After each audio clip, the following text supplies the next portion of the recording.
Barnstable gets a boost from the state for a coastline protection project. Town Council will begin debating the proposed fiscal 15 operating budget this week, and Cape Cod Community College is stepping up to help local businesses. These stories and more on this episode of Barnstable Today. It's Monday, June 2nd, 2014. I'm Sarah Mannel.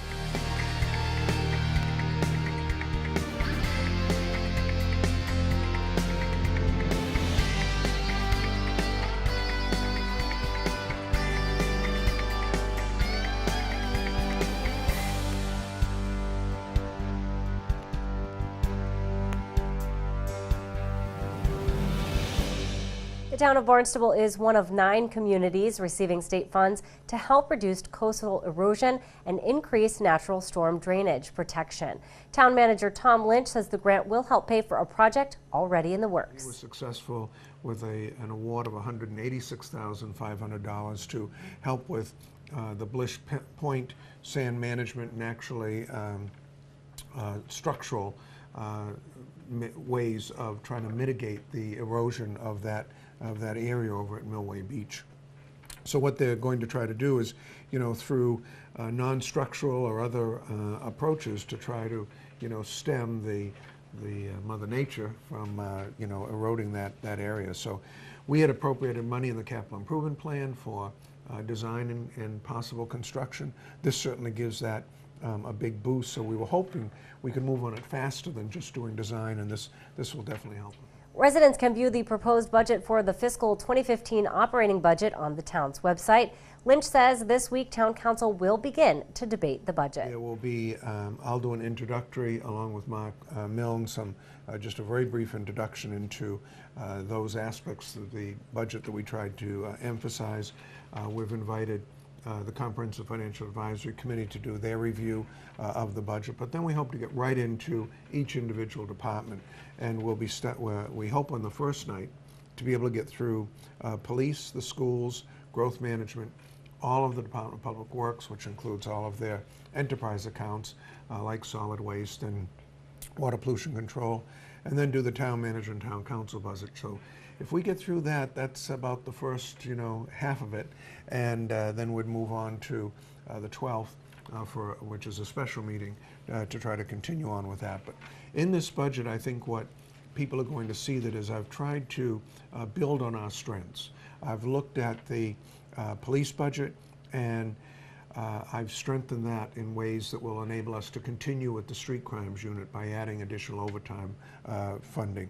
We have the 2 substations that we've talked about in Hyannis and down in the West Villages that this budget picks up the funding on. We're not going to rely on volunteers or other groups outside, funding that was doing that. We'll assume that. The biggest thing we had to do within the police budget was assume 5 new police officers. We had gotten a grant to do that, and 3 years ago we knew the day of reckoning would come where it had to be added on to the general fund. I think what people will see is that I took several other positions that were funded but not filled. I eliminated those positions in order to reduce the impact on the budget. But building on our strengths in finance, I also went and added a budget analyst position. Mark Milne, who's our finance director, does a terrific job of putting together all this financial information, dealing with all the departments, but you can only stretch staff so thin. And it's I'm using the analogy. It's like when the Patriots or someone wins a championship, staying there and staying at the top is hard to do. And so we've received our AAA bond rating. We've received excellent, distinguished awards for budget presentations and such for many years in a row. We want to keep doing that. And so Mark has a plan to restructure over in finance to give our departments even more assistance in the way they prepare their budgets and the way they monitor their spending. So I want to invest in that. We also do the same thing with the Department of Public Works. We look at their funding and make sure that we have enough staff to take care of our roadside maintenance, that we're funding equipment properly, and other services. Superintendent of Schools Dr. Mary Schakowsky will also be at this week's Town Council meeting while the council discusses the school's proposed operating budget. Schakowsky says their focus will be on high needs populations. Includes our ELL students. We've had an increase in the number of ELL students across the district, and we've had to, principals had asked for approximately 6 new ELL teachers, and we're going to be hiring a little over 4.4 ELL teachers spread throughout the district. And what we're seeing is an increasing number of ELL students coming into our district that do not speak English, and so therefore, we need to develop our curriculum and assure that they're have general access to the curriculum, and so that's an area. And the other area is our special needs population. And once again, we want to educate our special needs students in our home school versus sending them out of district. So we're trying to develop more in-house programs. We had a presentation to the school committee for our Crossroads program and our NEC program, which was very, very positive. And I think it's really just educating the community about the needs that we have going forward. Town Council meets this Thursday night at 7 o'clock in the Town Hall hearing room. That meeting will air live on Channel 18.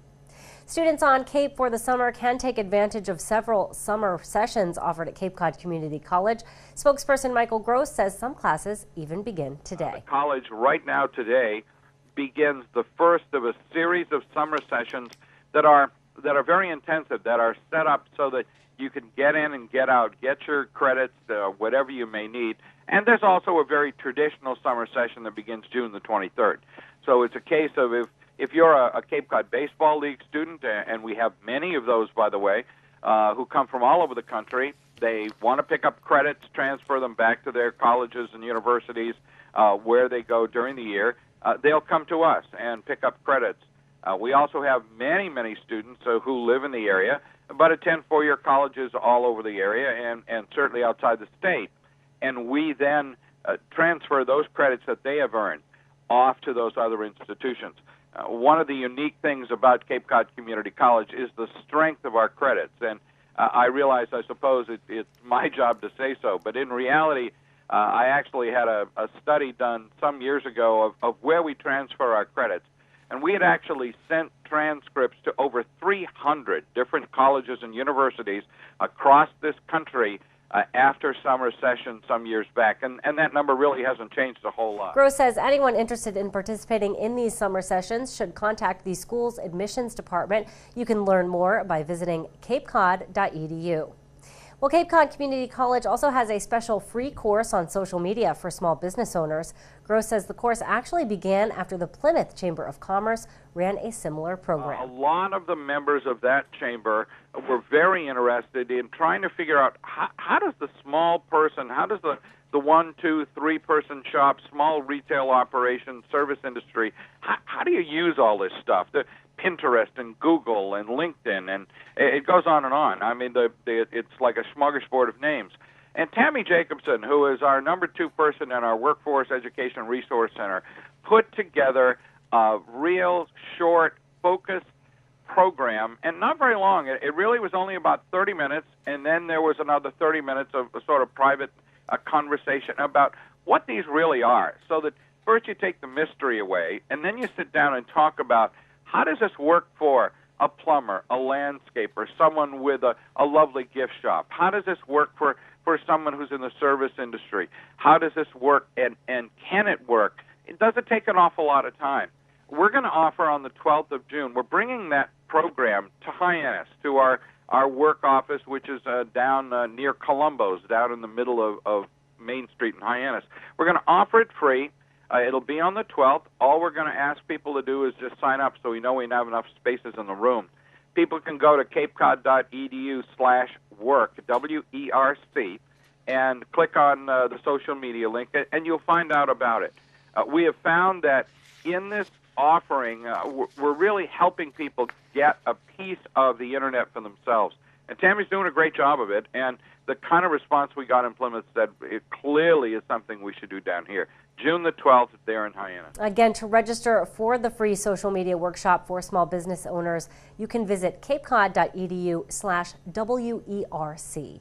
Well, be sure to tune in to our hour-long news program Barnstable this morning, weekdays at 7 a.m. On tomorrow's show, we will chat with Police Chief Paul McDonald and take an in-depth look at the Community Preservation Committee with Chair Lindsay Council. For Barnstable Today, I'm Sarah Mannell.